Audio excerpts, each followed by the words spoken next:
AC or DC? If you are considering an energy storage system for your solar plant, this is a crucial decision. I end this video. We will compare both AC and DC schemes. Find out which one best suits your needs, be it efficiency, flexibility, or cost. What is alternating current coupling? AC coupling connects the solar system and the BESS to the same AC interconnection point. Both systems operate independently and are directly linked to the grid.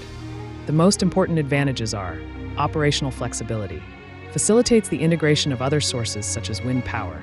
Ideal for retrofitting. Adapts existing plants without modifying DC solar infrastructure. But the disadvantages are conversion losses, up to 10% due to multiple AC-DC-AC. Conversions. Higher initial costs due to the use of additional inverters. What is DC coupling? DC coupling connects the BESS directly to the DC bus of the solar plant.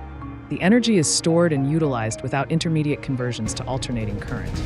The main advantages are higher efficiency, conversion losses of less than 5%, optimization of solar use, better use of surplus generation. But the main disadvantages are less flexibility, difficult integration of other energy sources, design complexity, requires modifications to the DC infrastructure. So, when to use one or the other option? In terms of energy efficiency, DC is ideal for maximizing efficiency in compact systems. AC stands out in projects where operational flexibility is sought. What about implementation costs?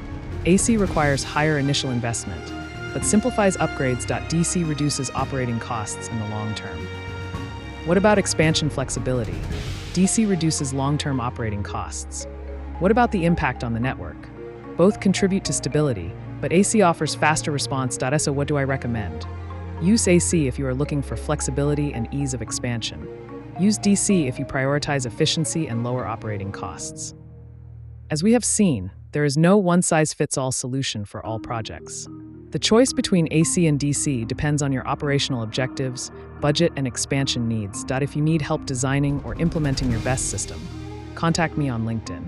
Together, we can create energy-efficient and sustainable solutions. And don't forget to subscribe to the channel for more content and to continue learning about BESS systems.